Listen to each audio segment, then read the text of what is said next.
Minsan ang pagluha ay di mo mapigilan. Minsan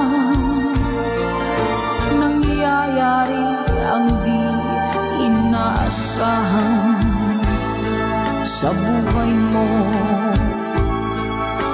sa buhay mo.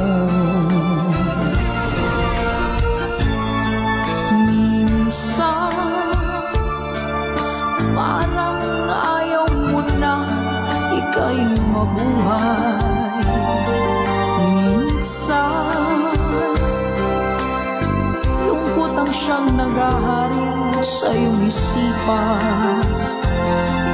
Minsan nagtatanong ka sa iyong sarili, anong nangyari sa